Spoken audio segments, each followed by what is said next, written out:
Birds of prey are the hunters of the sky, powerfully equipped carnivores whose roots reach back to the age of the dinosaurs. Most, like eagles and falcons, hunt during the day. But the owl can detect its prey at night, with a body designed to home in on a kill, even in complete darkness.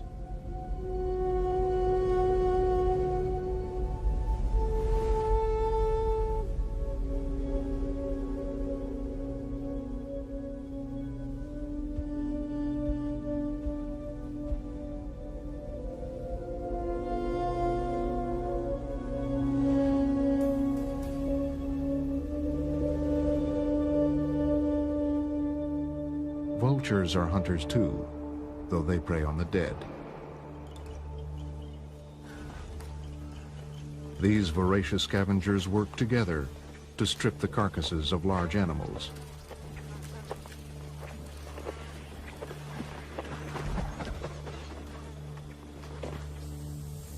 For all their variety, birds of prey are savage and graceful, nature's monarchs of the air.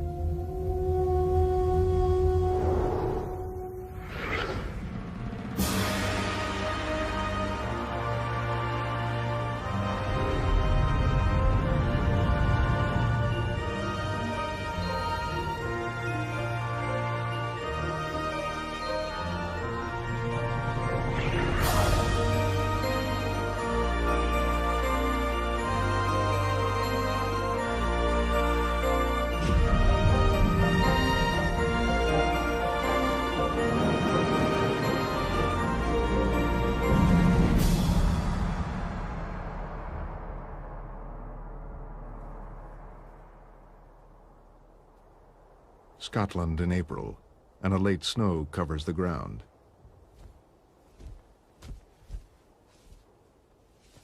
A male golden eagle is hunting for food. Like other birds of prey, all the parts of his anatomy combine to create a highly efficient predator.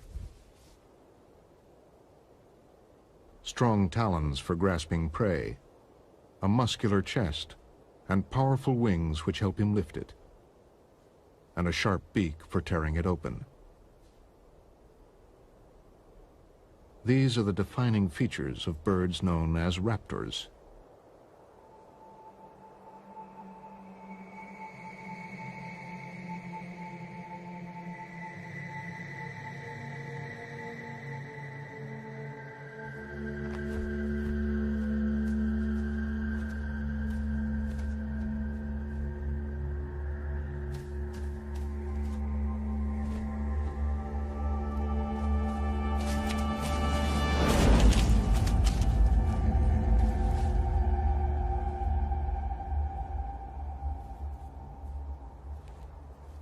The golden eagle feeds mainly on rabbits, hares, and grouse, though it's strong enough to kill a deer calf.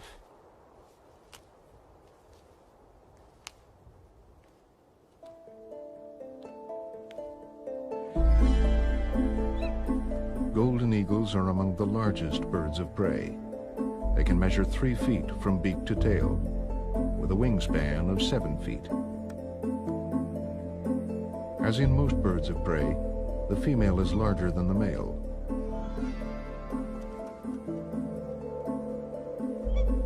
Along with hawks, falcons, kites, and buzzards, they are diurnal raptors, which means they hunt by day.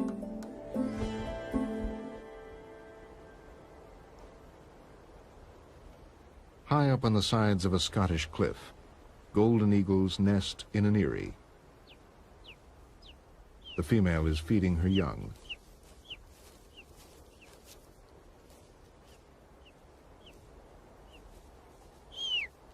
She tears the meat into small strips to make it easier for them to digest.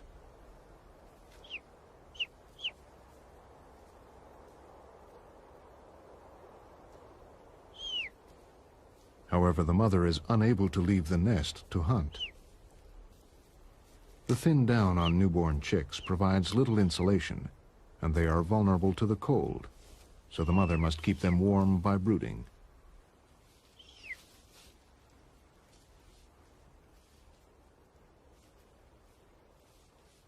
For the next 10 days, the whole family will rely on the hunting skills of the male.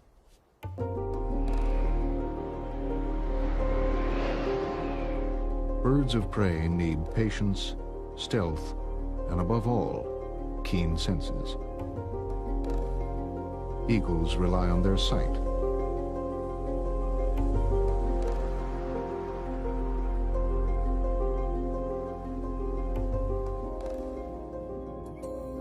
Unlike many birds, raptors have eyes which point forward, giving them binocular vision. By using both eyes to view the same object, they can see depth and are able to judge distances with great accuracy. They also have a third eyelid called a nictitating membrane, which protects their eyes, particularly when they attack.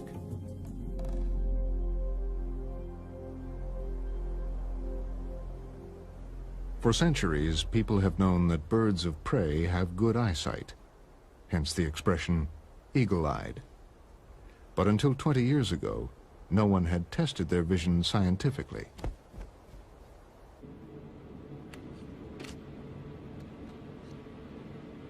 Liz Raymond, an Australian research scientist, was the first to develop an eye test for eagles.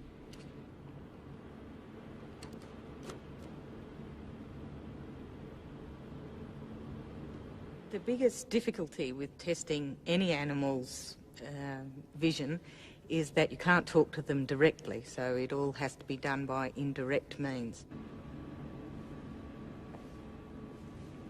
Liz solved this problem with a simple but ingenious experiment.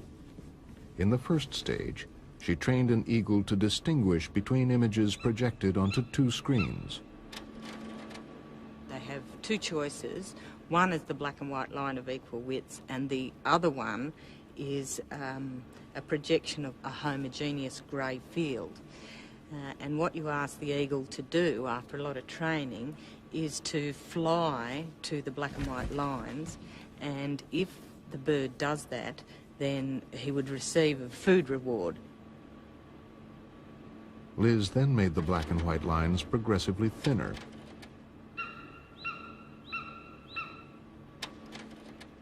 The idea was to determine when the eagle could no longer distinguish the screen with the lines from the grey screen. At this point, the eagle wouldn't know which screen to fly to. When he starts making the mistakes, or he's got 50% right and 50% wrong, then you can say that that's the actual limit of his resolving power. Liz was then able to compare the eagle's eyesight with that of humans. The results were quite surprising. If you hold your finger out, your thumbnail out about that distance, and if across your thumbnail you draw 60 black lines of equal widths and interdispersed with white lines of the same width, that's about the amount of detail that humans can resolve. But the eagle could see up to about 132 black lines, about 2.5 times as well as humans can see. One of the reasons for their powerful vision is their large eyes. If our eyes were in the same ratio to our body size, they'd be as big as oranges. A big eye allows a larger image to be projected onto the retina at the back of the eye. This image is decoded for color and detail by light-sensitive receptors called cones. An eagle's retina has 600,000 cones per square millimeter, 4 times as many as in humans. But eagles' eyes are practically fixed in their sockets and can only be turned a few degrees. To compensate for this, the eagle's neck is incredibly flexible and can twist all the way around. Not all birds of prey have such powerful eyesight. Smaller raptors, like the kestrel, have smaller eyes, and their visual acuity is little better than ours. Despite this, kestrels can see things we can't. This is because they have specialized cones that can detect ultraviolet light. These help them find their favorite food, voles. Voles feed during the day. Hidden in the grass, they are difficult to see. But they have one weakness, their bladder. They leave a trail of urine wherever they go. Urine reflects ultraviolet light. And to a kestrel searching for food, these trails are perfectly visible from the air.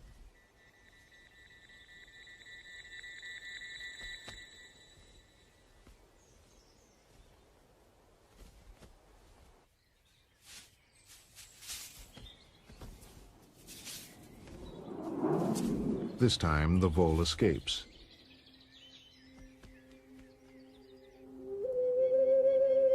As the light fades at the end of the day, diurnal raptors like the golden eagle give up the hunt.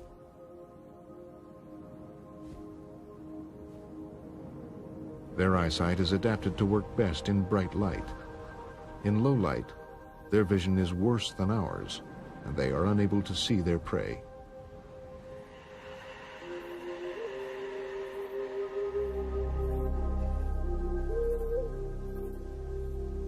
When the moon rises, the nocturnal birds of prey come out to hunt.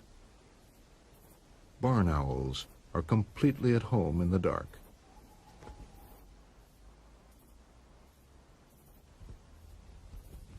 They have all the features of the diurnal birds of prey, from their sharp talons to their strong beaks, but their eyes are different.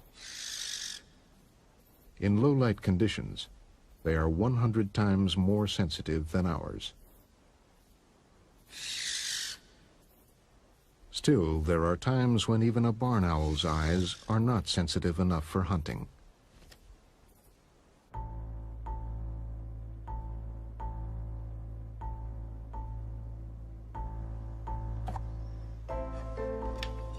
The film in these canisters was the first photographic evidence that owls could hunt without any light at all.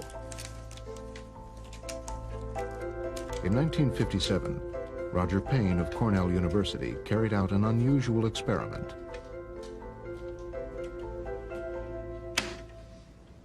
I knew that owls had asymmetrical ears. The ears weren't the same on the two sides of the head. And that was curious. It meant ears were important to owls. I had to be doing something with them. So I put an owl on a perch in a darkened room, and I then released a mouse into leaves on the floor of the room. And the mouse, as it moved around, made noise, banging into the leaves and crushing them. And suddenly, in the darkness, the owl struck, and I turned on the lights, and it was holding the mouse. I just couldn't believe it. And later on, I got hold of an infrared viewing device, which makes it possible to look in infrared, which the owl can't see and we can't see. And then I could watch what was going on, and it was just fascinating. Throughout the winter in a small shed on the campus, he used infrared light to watch barn owls hunt.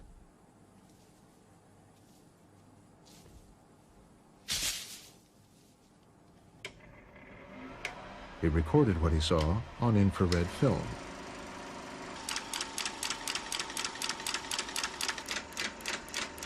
What we got to remember is that throughout this whole time, the owl can't see a thing. There's enough infrared to expose the film, but the owl can't see in infrared. But here he goes. He's flying along. He brings his feet into a pattern right there, which is exactly lined up with the mouse's body. He then closes his eyes because he knows he's about to hit something.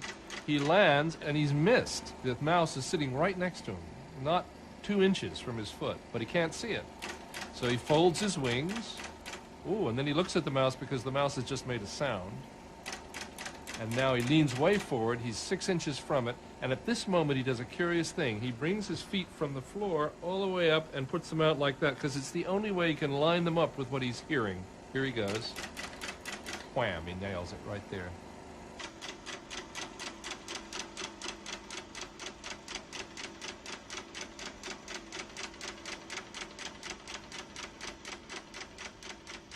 Make sure that it wasn't that it was homing on the smell of the mouse, or that it had actually seen the mouse somehow, or that maybe it was looking at the mouse in the infrared heat that a mouse gives off. I took a small wad of paper, dragged that through leaves, and the owl struck the paper. The paper doesn't smell, it doesn't have any infrared coming off it, it doesn't look like a mouse to anybody, not even an owl. And the result is it had to be sound. Sound was what they were using. At first sight, the barn owl doesn't appear to have ears at all, unlike its cousin, the long-eared owl. Looks, however, can be deceiving. The tufts are only for display.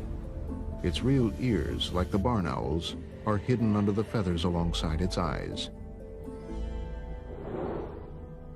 Everything about the way an owl looks, the reason an owl looks like an owl, is all to do with acoustic adaptations. In other words, adaptations for hearing. One of the most obvious ones is this circle of feathers around both sides of the head.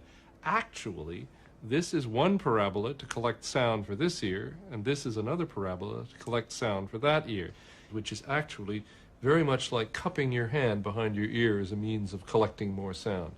And you can also see another peculiar thing. Owls sit with their bills pointed down like this, looking at the world. And the reason they do is to maximize the surface area over which they can collect sound. If this was a robin or some other bird, songbird, the bill would be held roughly horizontally like that. But no, they tilt it way down. And the reason they do that is because this dimension of the head is greater than that dimension of the head. That whole posture is part of why an owl looks like an owl.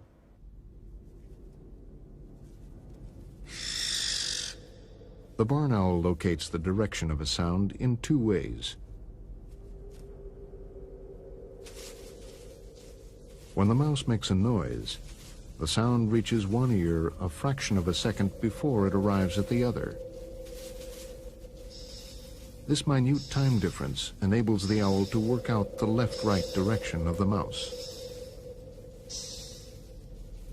When the mouse is directly in front of the owl, the sound arrives at both ears at exactly the same time. Now it has to calculate if the mouse is above or below. If you cut just that collection of feathers in the very center here that help the air flow by smoothly, then you get what we've done here to this owl, which is a stuffed owl that's had just those feathers removed, nothing else. So right here you can see that there are two flaps of skin, and those flaps are directly in front of the ear opening. The ear opening is back here. But they're asymmetrically placed. One is higher than the other one. This one is actually lower than that one. These asymmetric flaps gather the sound from the mouse in different ways. The noise of rustling leaves comes from below the owl. The sound passes under the high flap, which is on the left side of the owl's head, and is reflected by the ruff into the ear.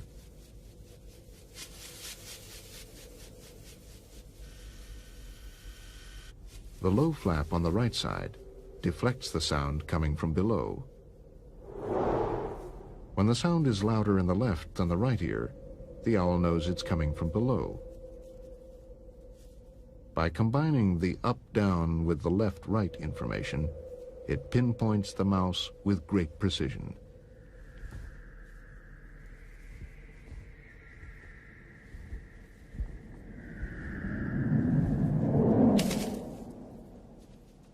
The mouse, however, has ears of its own. If it hears the owl coming, it can simply run away. There's a fight between owls and mice. Mice have ways to avoid owls. Owls have ways to improve their chances of catching a mouse, and this is one of them. The very leading edge of the feather that is in the front on the wing has a little series of tiny little spikes that stick out on it. No other bird of prey has these spikes. The leading edge of an eagle's wing is smooth. As the eagle flies, its wings cut through the air, creating turbulence. This turbulence creates large sound waves, making it noisy in flight.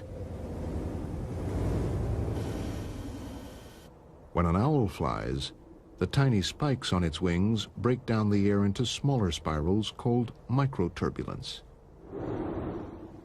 This makes the flight of the owl quieter.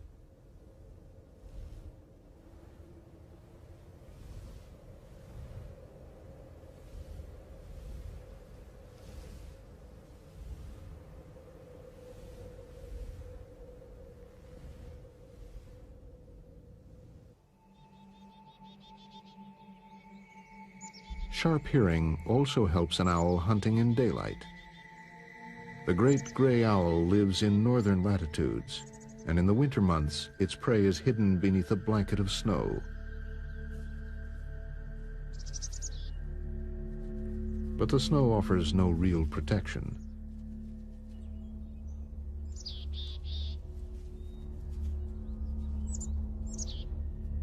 Even through this covering, the owl can detect the sound of a mouse eating.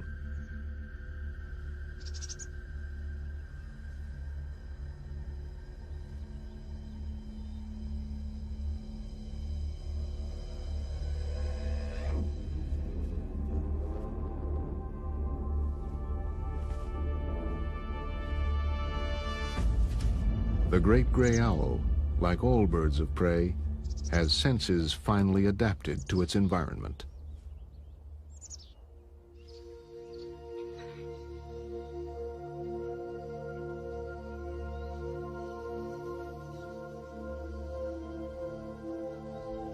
Turkey vultures ranging over the rainforests of South America can't see their food either.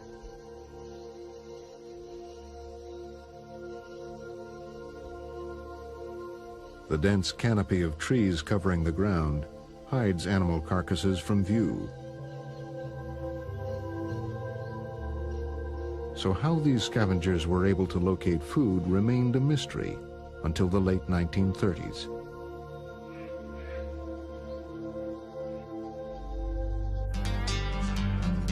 In California, the Union Oil Company was plagued by a leak in a 42-mile-long natural gas pipeline. The leak proved impossible to find in difficult terrain. But company engineers had noticed that vultures often gathered while they were repairing holes in other pipelines.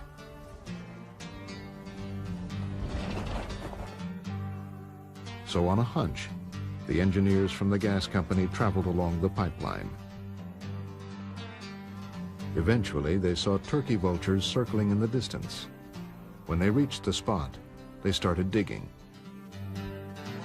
To help find pipeline leaks, a gas with a distinctive smell of rotting meat is always added to natural gas.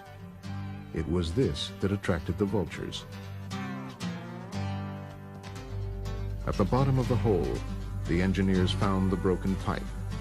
They had also discovered that turkey vultures could hunt just by smell.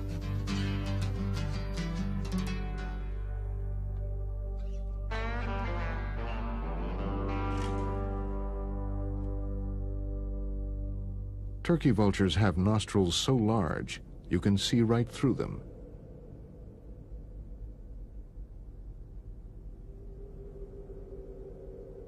Smells are processed by a very large olfactory bulb at the front of the brain.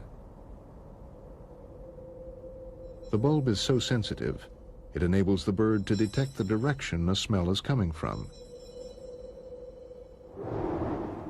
The turkey vulture follows the concentration of odors in the air to the source of the smell.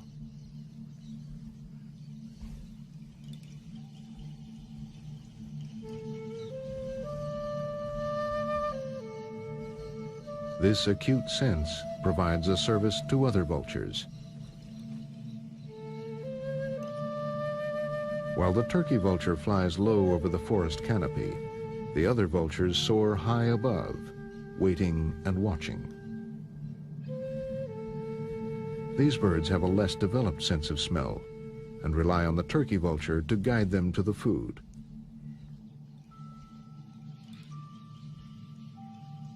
When it descends, they follow.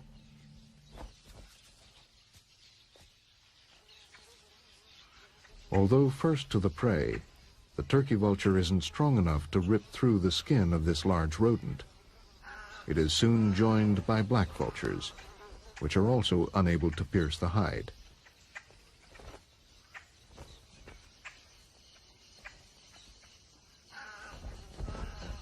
They must wait for the arrival of the king vulture.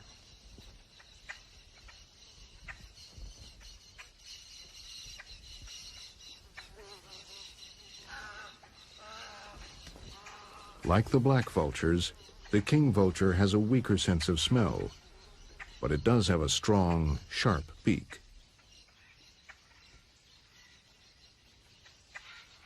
It repays the favor of being led to the meal by tearing through the skin of the carcass to provide food for all.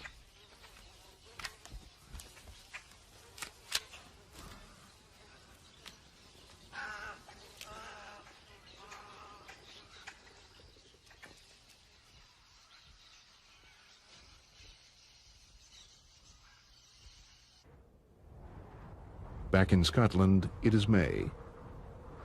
The newborn golden eagle chicks are now 7 weeks old.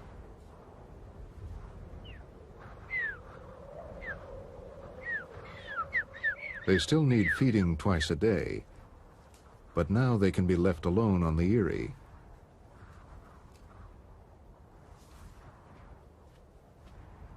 They've now acquired a thick layer of downy feathers and no longer depend on their mother for warmth. The feathers to come, however, will take them much further. A typical bird of prey has over 7,000 feathers, each with its own role.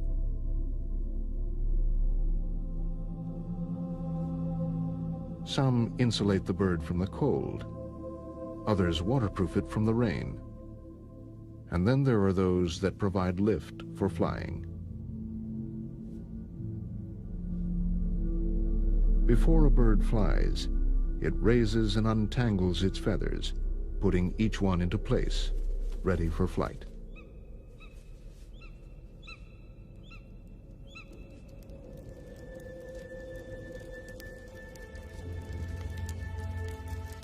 Flight is a bird's ultimate evolutionary achievement. The evolution of birds is still the subject of fierce scientific debate. The earliest ancestors of birds probably emerged 200 million years ago as reptiles. Some that climbed trees grew elongated scales to form primitive wings. These allowed them to glide from the treetops. 50 million years later, Archaeopteryx appeared. It still had teeth and solid bones, just like a reptile. But what made this animal so different was that it had feathers. Like scales, feathers are made from keratin, but they are light and flexible.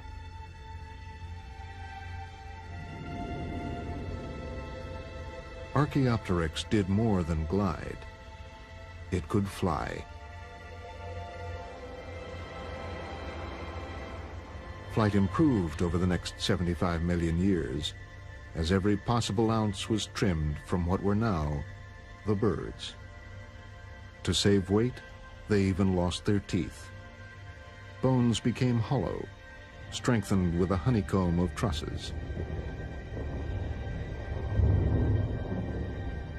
About 50 million years ago, as the number of rodents and small mammals began to increase, birds appeared that could hunt this rich food supply.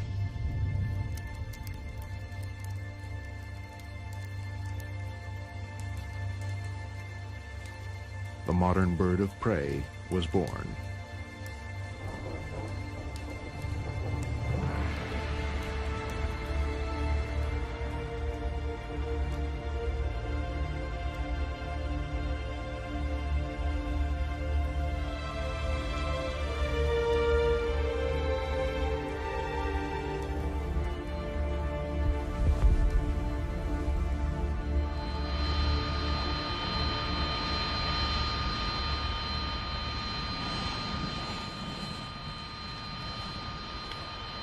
Eagle 01, Lake Tower, wind 1605, cleared for takeoff, change to departure.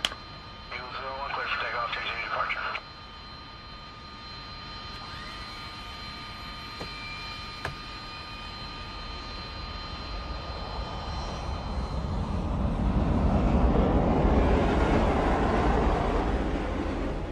Air bases throughout the world have a problem.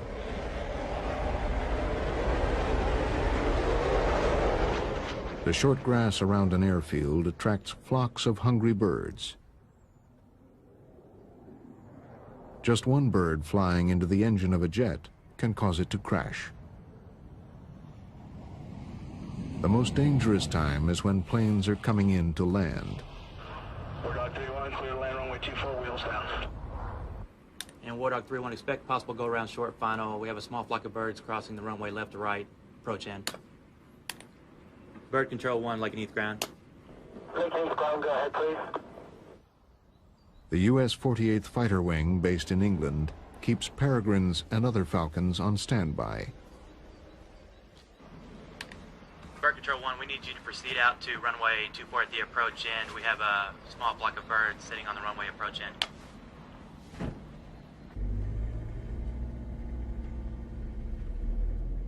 Peregrines are the natural enemy of the rooks and pigeons that feed near the runways.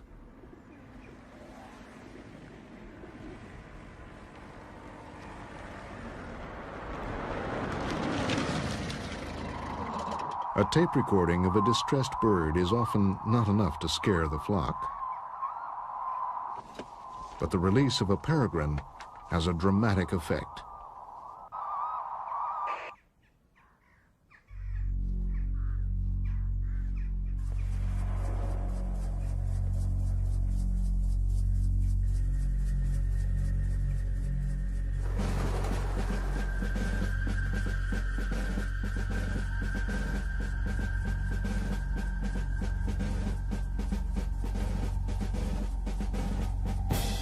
First, it climbs to gain altitude. Then it launches its attack with a steep dive called a stoop.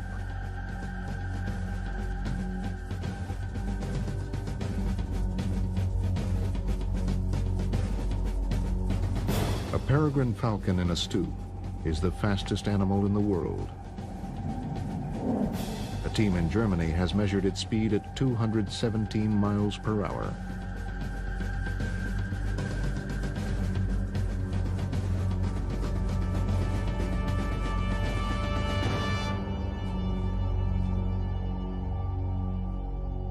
The point is only to scare the birds, but this time it catches a passing pheasant.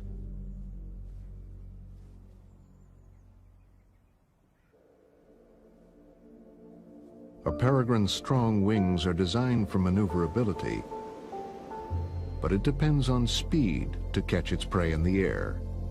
The wings power the bird forward at over 4 beats a second.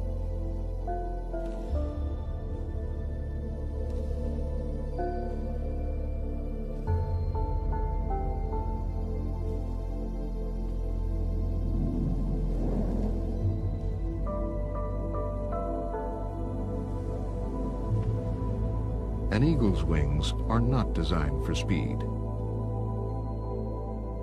Their shape and 7-foot span enable them to soar over vast areas in search of prey on the ground.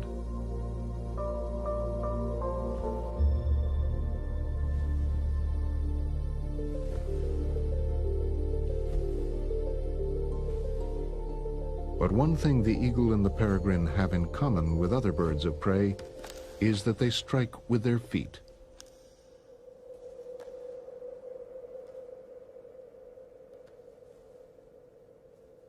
Each foot is armed with 4 talons, which pierce skin like daggers. On the eagle, they can be over 2 inches long. When they grasp their prey or a branch, raptors have a special locking mechanism in their legs that prevents their grip from slipping. It works like a ratchet. As their toes grasp, ridges on the tendons lock the talons into place.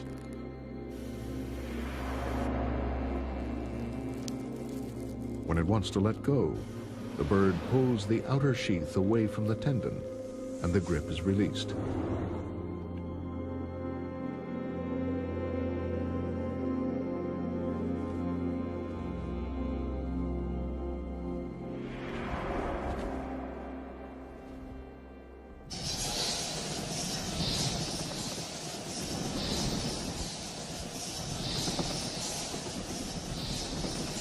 In New Mexico, the talons of the red-tailed hawk will find an easy target.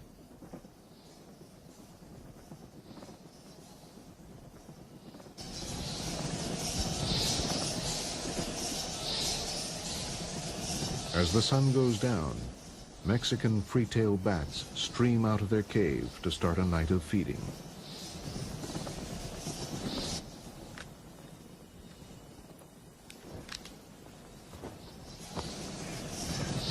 The red-tailed hawk normally hunts rabbits, but it will also take bats, and it doesn't pay to be choosy.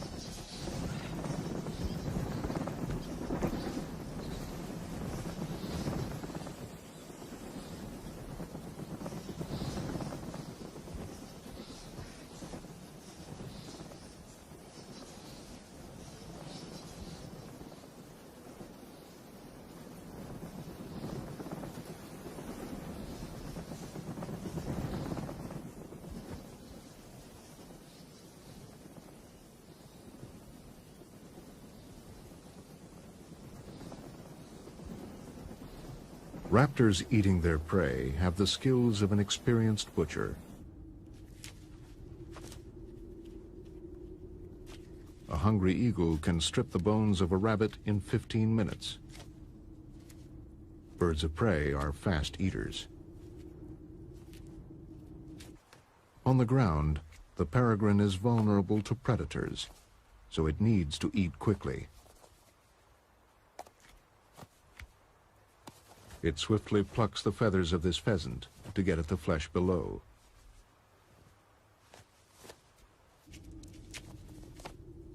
Each species has a beak that is specialized and finely adapted to the prey it feeds on.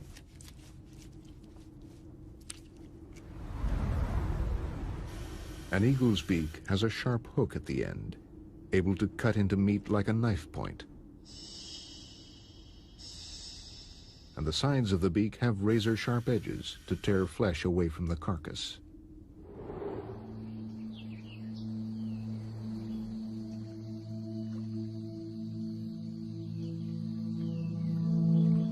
In the Florida Everglades, one species of kite has a beak adapted to only one food source.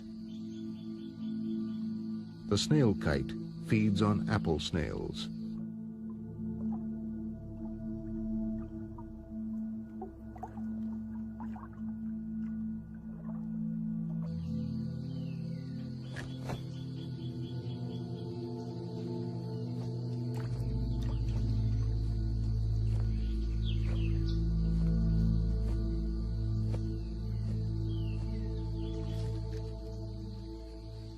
Its thin, curved beak is so well designed to prise a small snail out of its shell that the snail kite doesn't eat anything else.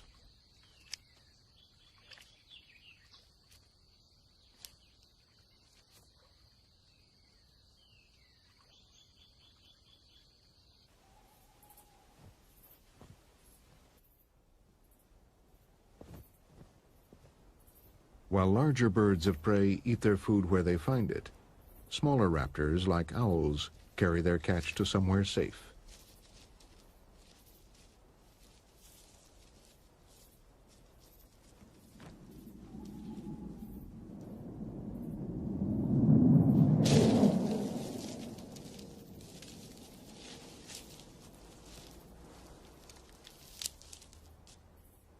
A raptor's digestive system, with its specialized gastric juices, is designed to deal with its exclusive diet of meat.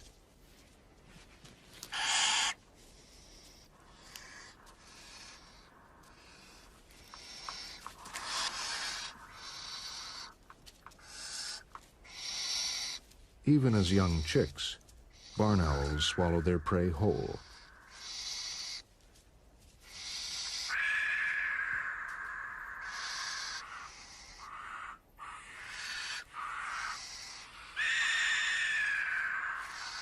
Then the owls use an internal organ to separate the meat from the bones and fur.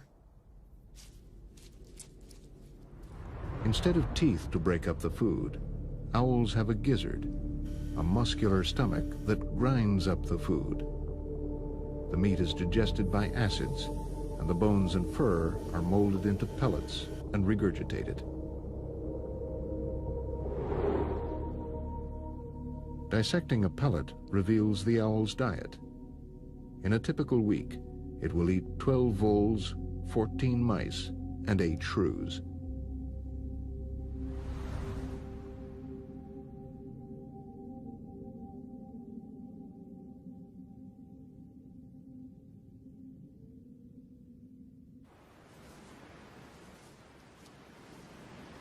In Scotland, it is now 11 weeks since the young eagles hatched.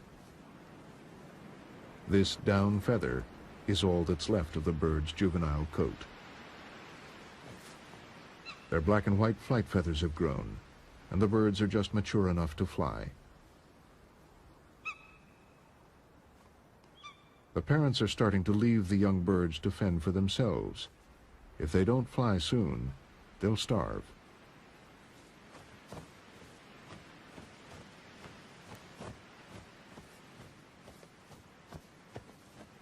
These first flaps are essential preparation for flight. They build up muscles and strengthen the wings.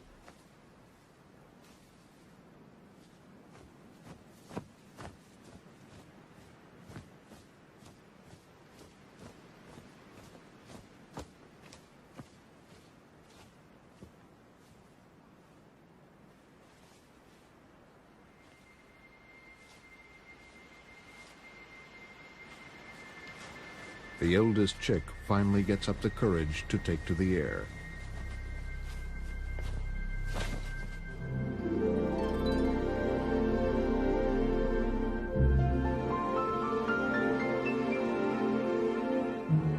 This maiden flight ends with an ungainly landing.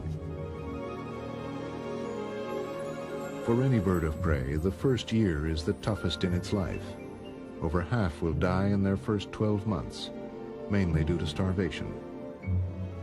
To survive, these birds will now need to find sites where they can hunt and breed.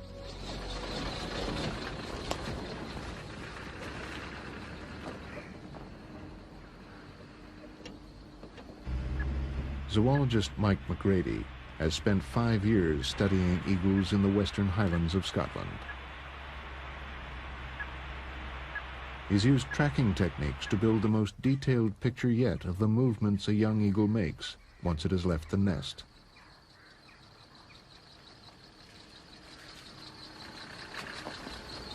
For the first few months after it leaves the nest, it is resident on its natal territory. But after, in usually November through January, they move on and start to wander quite widely. These wanderings can be over hundreds of kilometers, and they don't seem to have any direction. To follow these wanderings, Mike fits the eagles with radio transmitters. But he has to catch one first.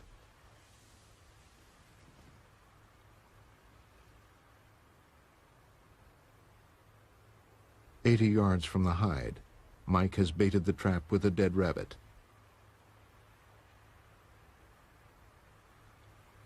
Trapping requires endless patience. It's kind of dynamic tension between being comfortable and being uncomfortable, because you have to be awake all the time, pretty much, but and ready to move. But you also, you're going to have to spend 11 hours in this hide, and it's cold or raining or something like that. You also try to make yourself comfortable.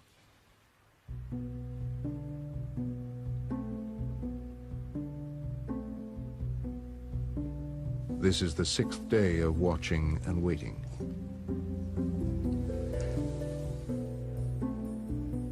When he does spot an eagle flying overhead, there's no guarantee it will be tempted by the bait. And even if it is, Mike's problems may have just begun.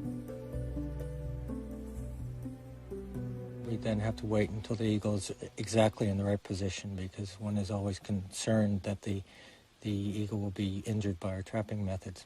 But once the eagle is in position, we just fire the trap by radio control.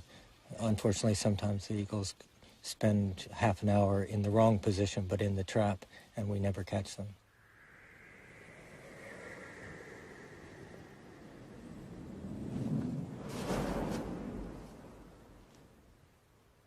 Although the bird is in position, it isn't safe to spring the trap while its wings are open.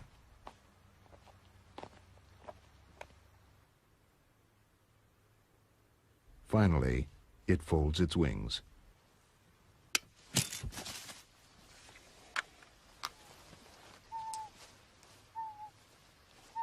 Okay, the ring number is ZZ0832. 0832. Yeah, let me just get a bill length on it. The first job is to tag the bird and measure it. The beak and talon lengths will tell Mike whether this is a male or a female. Okay, 43.2. Although trapped, it is still a formidable animal.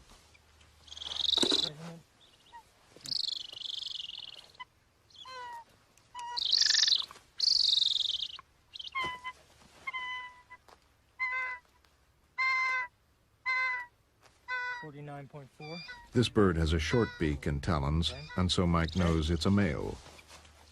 All right, we're ready to put the tag on.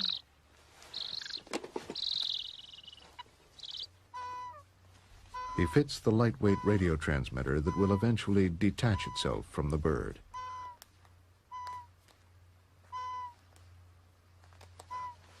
This is a tail-mounted transmitter, so its life expectancy is really dependent upon where the tails, how long that tail feather is going to stay in. I've tried to choose a feather that's relatively new, because eagles don't molt through all their feathers in one particular year. So hopefully this bird will be able to keep the transmitter on at least as long as the life of the transmitter, which might be about 2 years.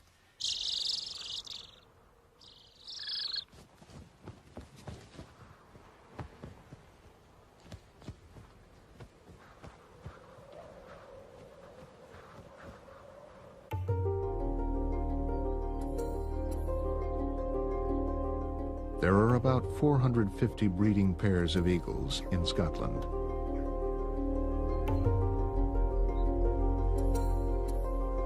To be successful, a young golden eagle needs to claim a territory.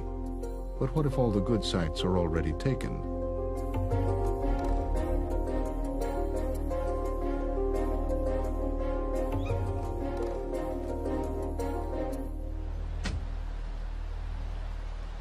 Today, Mike's picked up the signal of a young male eagle and followed it to its source.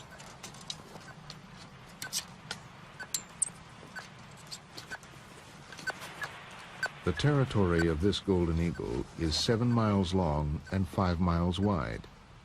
The eagle has defended it against all comers. Just like any other territorial animal, they maintain this territory at great sort of energetic expense. And the reason they have to do that is because the resources within that territory are quite important to it breeding. Those resources include food resources, but also might include nesting resources or a mate. They're maintaining an area which they can survive and reproduce in. The other eagles are also interested in the same thing, and if you have an eagle that's non-territorial and is looking to enter the breeding population, it has to establish itself on a territory. And at least from our work, some of these eagles seem to be aggressive about that territory establishment. Mike has recently discovered just how aggressive eagles can be. In 1992, he tagged the male of a pair of breeding eagles.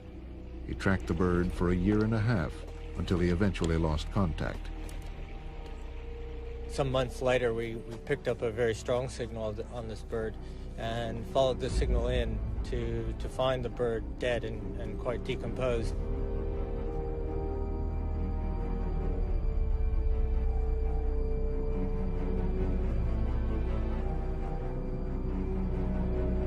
What he discovered next came as a complete surprise.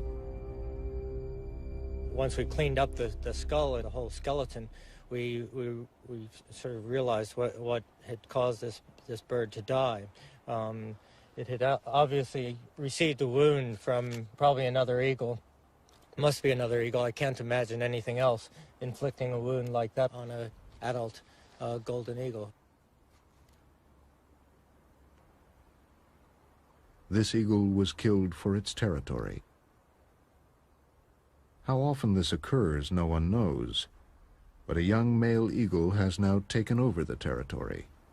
Chances are, this was the killer. The new young male will mate with a resident female.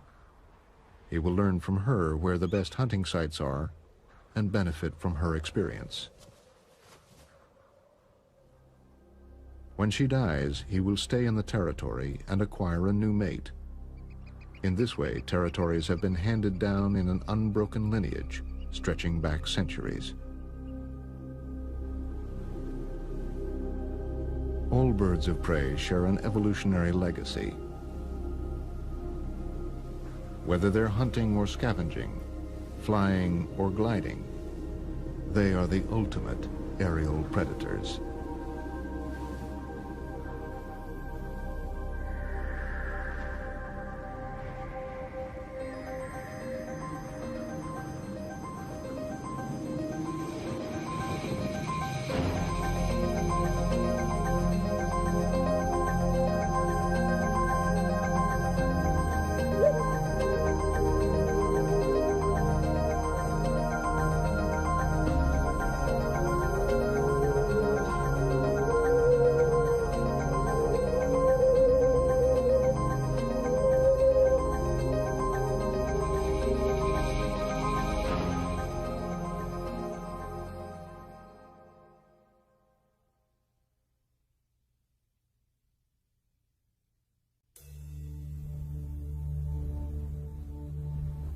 Birds of prey are the hunters of the sky, powerfully equipped carnivores whose roots reach back to the age of the dinosaurs.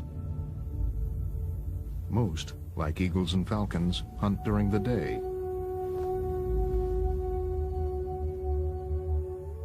But the owl can detect its prey at night, with a body designed to home in on a kill, even in complete darkness.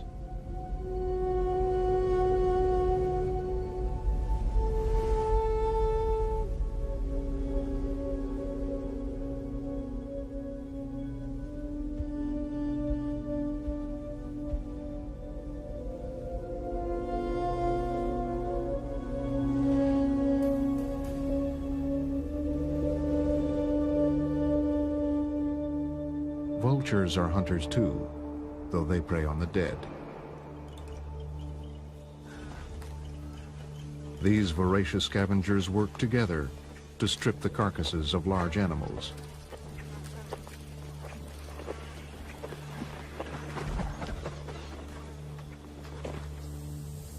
For all their variety, birds of prey are savage and graceful, nature's monarchs of the air.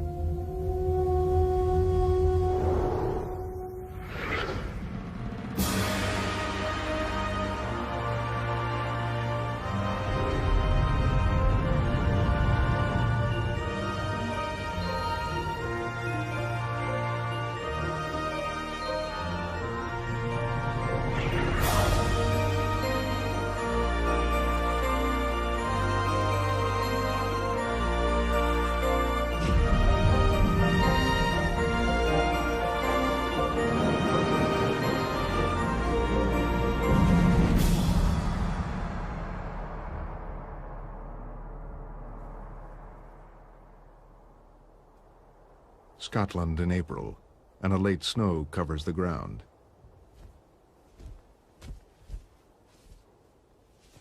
A male golden eagle is hunting for food. Like other birds of prey, all the parts of his anatomy combine to create a highly efficient predator. Strong talons for grasping prey, a muscular chest, and powerful wings which help him lift it, and a sharp beak for tearing it open. These are the defining features of birds known as raptors.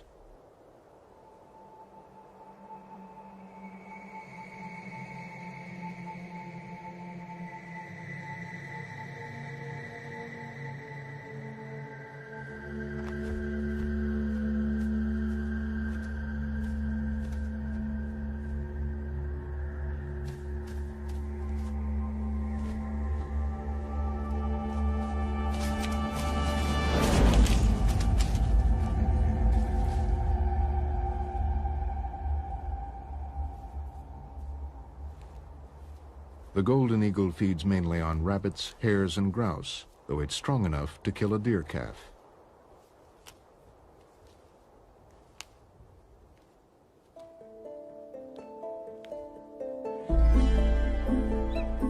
Golden eagles are among the largest birds of prey. They can measure 3 feet from beak to tail, with a wingspan of 7 feet. As in most birds of prey, the female is larger than the male.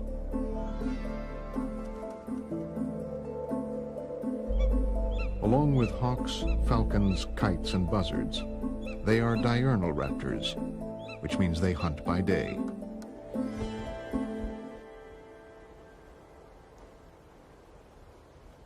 High up on the sides of a Scottish cliff, golden eagles nest in an eyrie. The female is feeding her young.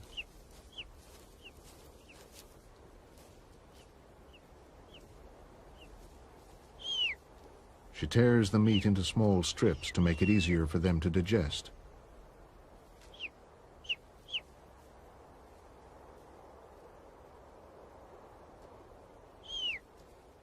However, the mother is unable to leave the nest to hunt.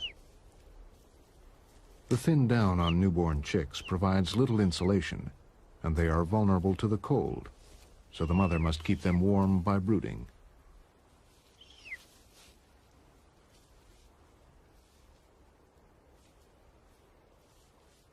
For the next 10 days, the whole family will rely on the hunting skills of the male.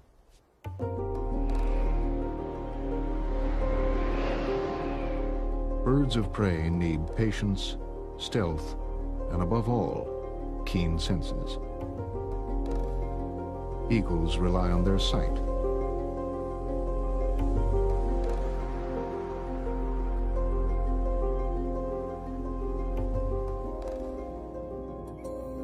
Unlike many birds, raptors have eyes which point forward, giving them binocular vision. By using both eyes to view the same object, they can see depth and are able to judge distances with great accuracy. They also have a third eyelid called a nictitating membrane, which protects their eyes, particularly when they attack.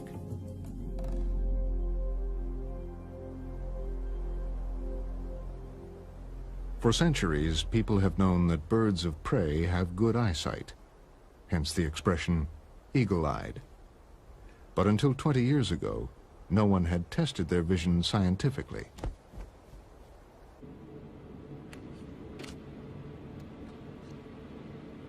Liz